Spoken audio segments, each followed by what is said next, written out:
नमस्कार। सबसे पहले तो मैं जो आज रात जो कल की रात कह सकते हैं उसको, जो कुंभ क्षेत्र में हादसा हुआ है जिसमें कई लोगों की जानें गई हैं, उसके लिए शोक प्रकट करता हूं और उनकी आत्माओं की शांति के लिए प्रार्थना करता हूं। इसके अतिरिक्त हमारे बस में कुछ है नहीं। खैर, जब इतना बड़ा जमघट और जमावड़ा होता है तो ऐसी भगदड़ की संभावनाएं हो ही जाती हैं। अब जो मैं वीडियो आज बना रहा हूं, आप देख रहे होंगे कि मैंने ये वस्त्र डाल रखा है। उसका कारण ये नहीं है कि मैं कोई साधु संत हो गया हूं या ऐसा कुछ नहीं। उसका कारण ये है कि जो हिंदू जनमानस है वो उन्हीं लोगों की बातों पे ध्यान देता है जो ये भगवे वस्त्र पहने हुए होते हैं। उन्हीं को वो ज्ञानी समझता है, उन्हीं को संत समझता है, उन्हीं को साधु समझता है। अगर कोई कोट पैंट वाला व्यक्ति या कोई और व्यक्ति जो संन्यास में नहीं है या साधु नहीं बना हुआ या भगवे नहीं पहने हुए, वो अगर कोई बात कह देता है धर्म को लेकर के, तो लोग उसे संशय की निगाह से देखते हैं और ऐसा सोचते हैं अरे ये कैसे कह रहा है। इसलिए मैंने आज ये वस्त्र पहन लिया कि हो सकता है जो मुझे नहीं जानते इस भगवे से प्रभावित हो जाए। दरअसल मैंने आज फेसबुक पे एक पोस्ट डाली थी कि ये जो चल रहा है कि ये 144 साल बाद आने वाला कुंभ है और ये महाकुंभ है और ऐसा कुंभ फिर 144 साल के बाद आएगा। इस मिथ को, भ्रम को तोड़ने के लिए मैंने ये वीडियो बनाने की सोची। ये फेसबुक पे मैंने पोस्ट डाली थी और मैंने लिखा था कि मैं वीडियो बनाऊंगा। ये थोड़ी सी वीडियो लंबी हो जाएगी, आपका रुचि बने तो अगर आपकी रुचि है तो आप इसको देखिएगा। दरअसल क्या है कि इलाहाबाद में, जिसे अब प्रयागराज कहते हैं, जिसे पहले से ही प्रयागराज कहते थे, अब वो अपने पुरातन नाम में है प्रयागराज। वहाँ पर गंगा जी और यमुना नदियाँ दोनों मिलती हुई दिखती हैं और कहते हैं कि माँ सरस्वती जो नदी है वो ज़मीन के नीचे से उनके साथ मिलती है, वो लुप्त हुई है, सामने दिखाई नहीं देती है। तो ये एक हिंदुओं का एक बड़ा तीर्थ है। और यहाँ पर कुंभ कब लगता है? 12 साल के बाद। ये लगता है जब सूर्य मकर राशि में होते हैं और बृहस्पति जो है वो वृष राशि में होते हैं। हर 12 साल बाद बृहस्पति घूम करके वृष राशि में आ जाते हैं, क्योंकि एक राशि में एक बरस रहते हैं। आप इस बात को समझिए कि बृहस्पति एक राशि में लगभग एक बरस रहते हैं और 12 साल बाद घूम करके वापस उसी राशि में आते हैं।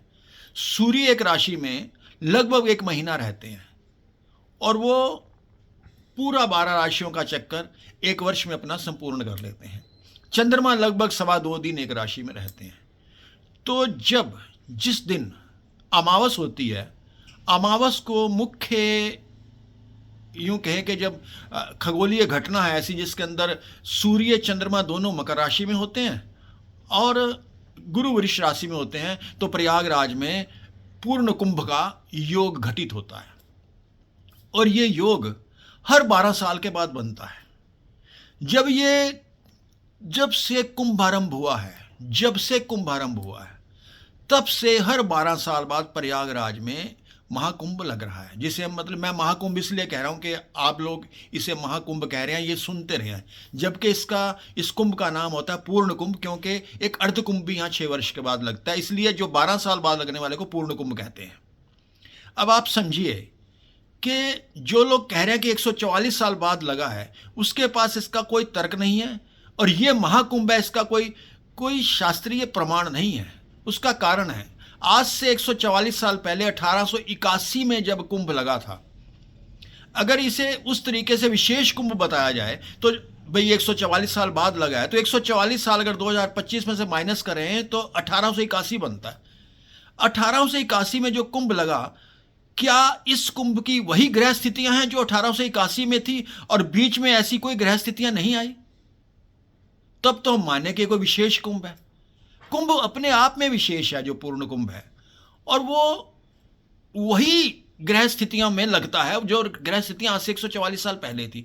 और 144 साल पहले वाले को क्यों गिन रहे हैं? 1880 में भी कुंभ लगा था, तो उस हिसाब से जो कुंभ पिछले 12 बरस पहले लगा था या 1881 से पहले 12 बरस पहले जो कुंभ लगा होगा, 1870 के आसपास, लगभग 1875 के आसपास शायद, आप घटा जमा कर लीजिए, वो जब कुंभ लगा होगा तो उससे जो 144 साल बनेंगे वो तो 12 साल पहले खत्म हो गए। फिर इससे क्या हुआ कि लोगों को ये लगा, कुछ बुजुर्गों को ये लगा, कुछ बड़े लोगों को ये लगा कि ओहो ये योग तो आज से 144 साल बाद बनेगा, इसलिए जाना चाहिए।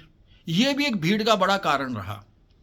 दूसरी बात यह है कि आप ये समझिए कि सूर्य और चंद्रमा हर महीने एक राशि में इकट्ठे होते हैं जब अमावस होती है। अमावस होती ही तब है जब सूर्य चंद्रमा इकट्ठा होते हैं। ये कोई ऐसा योग नहीं है जो 144 साल बाद बना हो, ये हर महीने बनता है, क्योंकि हर महीने अमावस होती है तो सूर्य चंद्रमा इकट्ठे होते हैं।